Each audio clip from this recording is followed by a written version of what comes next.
شیر، درخت اور شکار، تحریر ابو یحییٰ، آواز خالد سید۔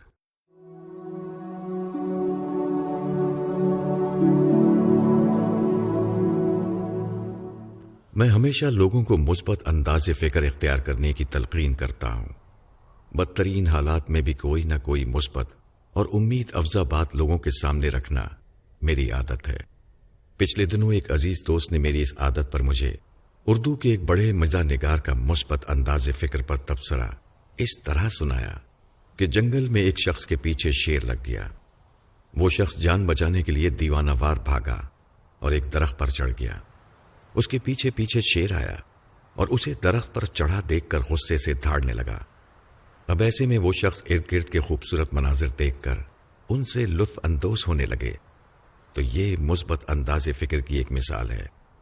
میں یہ بات سن کر بہت محسوس ہوا، پھر ان کی تصحیح کرتے ہوئے عرض کی کہ مثبت انداز فکر یہ نہیں کہ انسان شیر کی موجودگی میں درخت سے ارد گرد کے دلکش نظارے دیکھ کر لطف اندوز ہو۔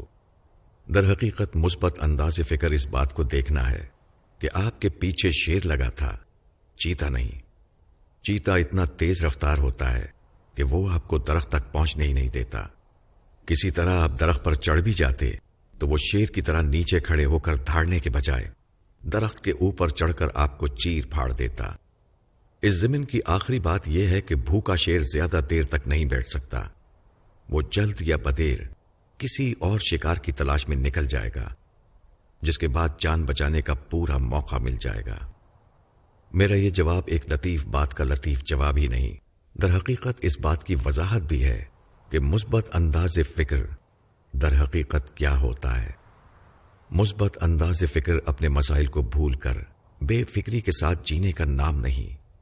اسی طرح یہ بے حس ہو جانے یا ہر مشکل کو نظر انداز کر کے اچھی امیدیں رکھنے کا نام بھی نہیں۔ مثبت انداز فکر دراصل گہرے غور و فکر اور تجزیے کے بعد ان مثبت حقیقتوں کو دریافت کر لینے کا نام ہوتا ہے جو بظاہر ہمیں نظر نہیں آتی، لیکن وہ اگر نہ ہو تو ہمارے حالات بد سے بدترین کی طرف گامزن ہوتے چلے جائیں گے۔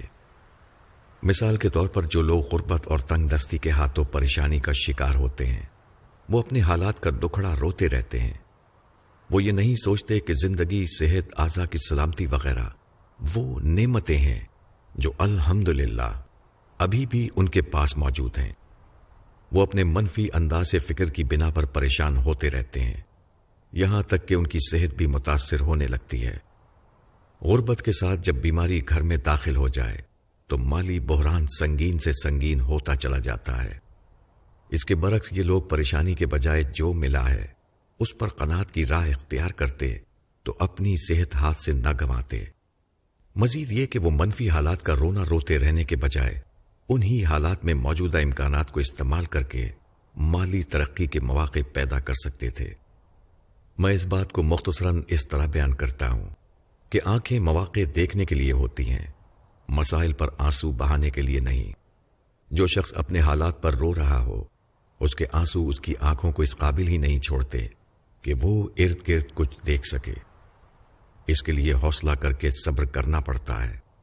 پھر آنکھیں ترقی کے مواقع دیکھتی اور مسائل کے باوجود ملے ہوئے امکانات کو تلاش کر لیتی ہیں۔ یہی معاملہ اجتماعی معاملات کا ہے۔ اس بات کو ایک مثال سے سمجھیے۔ ایک زمانہ تھا کہ لوگ جنرل مشرف کی پالیسیوں اور اقتدار سے بہت نالاں تھے۔ وہ جنرل صاحب کی پالیسیوں پر روتے رہے، مگر یہ نہیں دیکھ سکے کہ جنرل صاحب کے دور میں ملک کے معاشی معاملات بہت بہتر تھے۔ بعد میں جو حکومت آئی، اس نے نہ صرف جنرل صاحب کی پالیسیوں کو جاری رکھا بلکہ معاشی طور پر بھی ملک کا بیڑا غرق کر دیا۔ آج بھی ہمارے برے حالات میں خیر کے کئی پہلو تلاش کیے جا سکتے ہیں۔ سب سے بڑا پہلو یہ ہے کہ ہمارے ہاں جمہوریت ہے، اور اب 5 سال بعد یہ موقع آ چکا ہے کہ لوگ اگر حکومت سے نالاں ہیں تو وہ تبدیلی کے لیے اٹھیں، خود بھی گھر سے نکلیں، دوسروں کو بھی ووٹ ڈالنے کے لیے گھر سے نکالیں اور حکومت بدل دیں۔ بندوق اٹھانے اور احتجاج میں مار کھا کر حکومت بدلوانے کی کوشش کرنے کے مقابلے میں یہ تبدیلی کا بہت آسان طریقہ ہے جو آج بھی موجود ہے۔ لوگ یہ سمجھتے ہیں کہ اپنی محفلوں اور فیس بک کے صفحات میں دل کی بھڑاس نکالتے رہیں، اور معاشرے میں تبدیلیاں خود بخود آ جائیں گی، تو یہ منفی انداز فکر ہے۔ منفی انداز فکر کی تعریف یہی ہے کہ یہ منفی چیزوں کو دیکھتے رہنے اور موقع ملنے پر بھی اپنی جگہ سے نہ ہلنے کا نام ہے۔ شروع میں بیان کیے گئے واقعے میں اس کی تمثیل یہ ہے کہ شیر کے جانے کے بعد بھی وہ آدمی درخت پر چڑھا رہے اور کسی محفوظ جگہ پر جانے کی کوشش نہ کرے، جبکہ مثبت انداز فکر بدترین حالات میں موجودہ امکانات کو تلاش کرنا اور موقع ملنے پر انہیں استعمال کرنے کا نام ہے۔ ہماری قوم اور خاص کر ہمارے نوجوانوں کو یہ کرنا ہوگا۔ اس کے بغیر انفرادی زندگی میں نہ کوئی خیر آ سکتی ہے، نہ اجتماعی زندگی میں۔ منفی انداز فکر موت ہے جو جلد یا بدیر ہمیں حالات کا شکار بنا دے گا۔